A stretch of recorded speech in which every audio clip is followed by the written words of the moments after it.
I'm standing here with. Kaylee. Sarah. It's a pleasure to meet you guys. So, good. So, what do you guys think about Are you guys from Canada? Okay. What do you guys think about Canada's hate speech laws? Definitely good. A good thing, you know. Protecting minorities for sure. Like, I agree. What do you guys know about misgendering? It's very prevalent in today's world. Sure. So, how does that work? Is it like I identify as a woman, and if I tell you I identify as a woman today, you cannot call me a man, right? I agree with that, yes. So what about the people who only believe in like two genders? Do you think they're still entitled to freedom of speech? Do you think that they don't deserve freedom of speech? What do you guys think? I think everyone's able to believe what they want, but some people should just know to keep to themselves or know what's appropriate to say or not. Because obviously you can't change what someone thinks about something, but you can change their you can try to change it, you know what I mean? But isn't it kind of like a freedom of speech issue? Like, for instance, if I don't believe in the 2 million genders that there now are, right? Do you guys know that there's 2 million genders or like more? There's an infinite spectrum? Can I ask you a question? Sure. If, like, gender, right? It's how you identify yourself, right? Would you go up to her and say she's not Asian? Actually, that's a point of contention these days. Current social justice logic, right? There's actually articles from left-wing publications that say race is a social construct, much like gender is. So I could technically identify as an African-American woman. Do you see the slippery slope? That's kind of what I'm trying to convey here.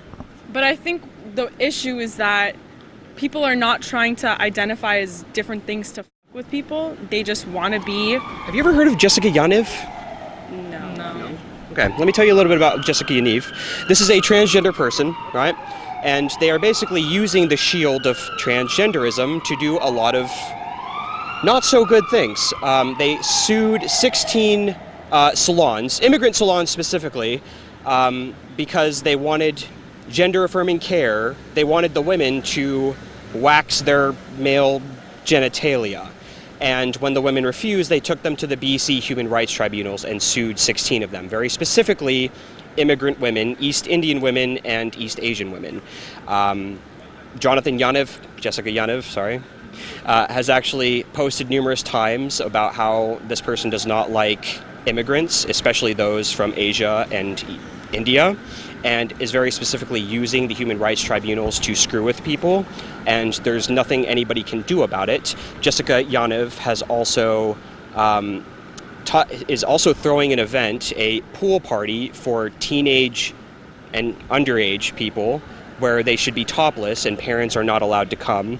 Jessica Yaniv also has hundreds of screenshots and accounts from young girls as young as 10 that he was hitting on Facebook, and there's screenshots all over the place, and nobody can do anything about it because this person is using the shield of transgenderism, and nobody can say anything because if you speak out about that, you are committing a hate crime in Canada. That's a very extreme example. Also, sure, but it did happen. But back then, people could use the umbrella and protection of white privilege to treat black people wrong. Was that okay? Well, what do you mean when you say white privilege? You mean like Jim Crow laws? You mean slavery? What are we talking about here? Just treating in general. Yeah.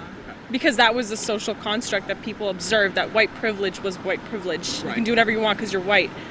Straight people who identify as man or woman and basically by the book people, can they really judge what's going on? Because maybe 20 years from now, we're going to look back and say, wow, that was really dumb that we were like...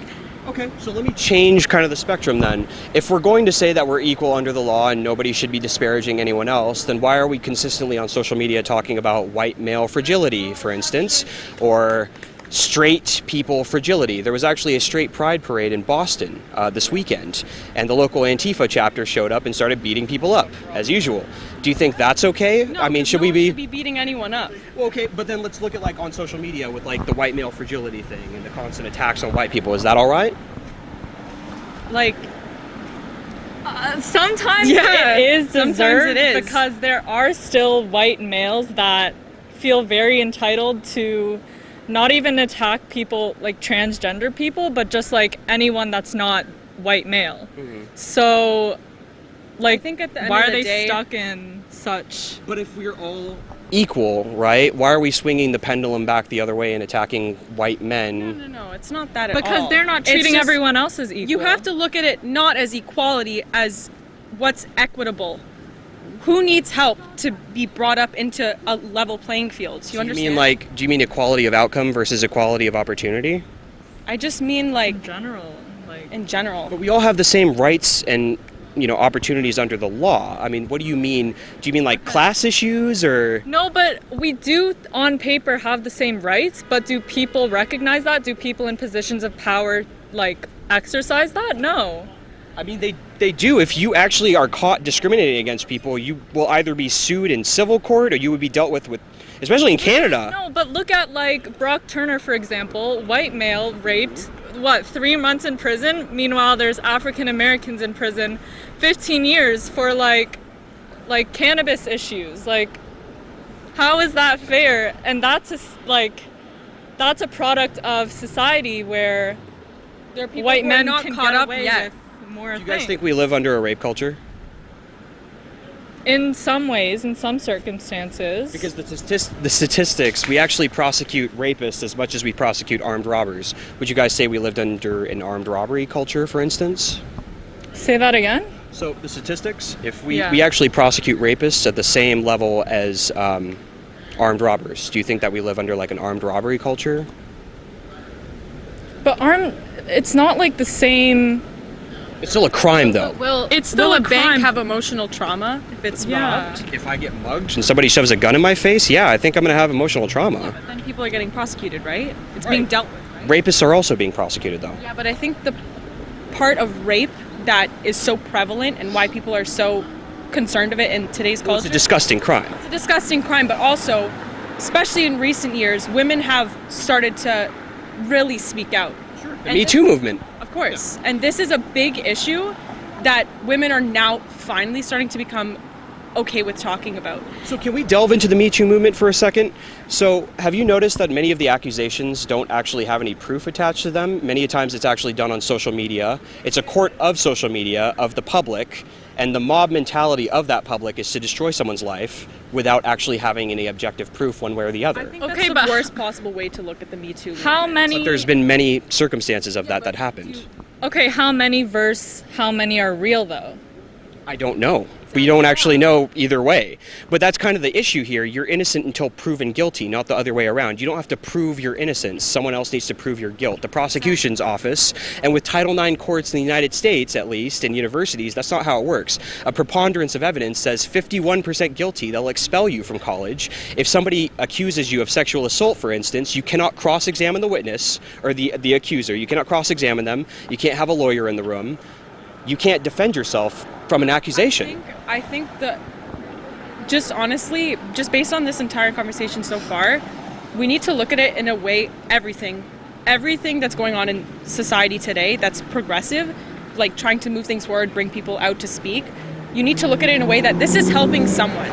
That woman on Twitter's telling her story, #MeToo, whatever, that's helping someone who's actually been raped to speak out. Destroying someone's life if they out their person without any actual proof. That actually happened just in the last few days. A woman named Zoe Quinn, who's a video game developer, she accused a male developer, Andy, I'll have to get his last name, but he was accused. There was no objective proof whatsoever. It happened a few years ago. No objective proof. He killed himself. He has no way to defend himself one way or the other. There's the case of Armin Premji in the States, where a girl grabbed his face in a bar, started making out with him, took him outside, was making vulgar motions behind his back, yada, yada, yada, took him to her dorm room, took a selfie with him, all this shit, signed him into her dorm room. They went upstairs and slept together. She then accused him of rape, and, the cops showed up, arrested him. The court system actually said, verbatim, that it was the woman who was the initiator and the aggressor in this case. Armin Premji was still expelled from school. So do you see that this can actually be a slippery slope in many ways? It can be a slippery slope, but how do you know what went on? Like, maybe she initiated it, but she's still able to say no in the end. Consent is very important, right? And they can say no at any point, but you guys do agree that you can't say no after the act has been done, right? I agree with that, yes. Okay, I just wanted Yeah. to get some ground Yeah, rules here. yeah. So, how do you think we can fix this then? I know this is good. This could turn into like a crazy long debate. I'm sure it could be that way. But for final thoughts, how do you think we can kind of get to a consensus? Because much of the conservative right-wing backlash and male backlash, indeed, and you guys know the Me Too movement has been very harsh on women in the workplace. Men no longer want to speak. As a matter of fact, I think it was over 60% of male managers do not want to be around women, period, in the workplace. How can we fix this? How do we kind of reach across the borders and have women who are very progressive feminists come and talk to these managers who feel like they're at risk because a woman's accusation can destroy their life? How do we kind of I think fix things? just for everyone to have an open mind. Okay. Honestly, like, I can't say what's right or wrong. I can just say my opinion. And that's all we're looking for. Yeah. So, just as long as you have an open mind, and as long as you're responding in a way which is respectful to the person, and not trying to out them, say, actually this happened, so you're wrong. You know what I mean? Yeah. Just have an open mind and speak to someone as another person, not as like someone you're trying to get answers from. Okay. Do you have any final thoughts? I say for men to stop raping women I agree. in general. Well, I think that would be wonderful if we could just tell people not to rape. That's great. But one thing I've had a big problem with like the progressive movement is it's just tell men not to rape. Well, most men aren't going to rape, but a rapist is going to rape whether you tell him not to rape or not. It's the same reason. I mean, if someone's going to shoot you, he's going to shoot you regardless. No, yeah, It has nothing to do whether you tell him not to shoot people or not. No, but still, we're brought up in a society where, like, I have to worry about my safety walking down the street. From even, like, becoming a teenager, there's dress codes at school. I can't show my shoulders because, God forbid, a boy sees my shoulders. It's like, am I supposed to not think that I'm in danger if I do show my shoulders? Like, you're bred to think that to be scared, which sucks, and like it's not fair at all. So I think that there needs to be an awareness that girls and boys are the same as long as you raise them the same and raise them to be respectful and treat people as people, not as other genders, whatever. Yeah, I think it also stems from like childhood, the way you were brought up. In a lot of cultures, like girls and guys aren't treated the same even as kids. So In my culture, Indian culture, we're treated very differently. yeah, so things like guys being given more freedom, girls always being told to cover up, like essentially teach boys not to rape, not girls how To be scared of rape. be To be prevented, prepared for how to cover up, how to like- prepare for in the event of a rape. yeah. I like that.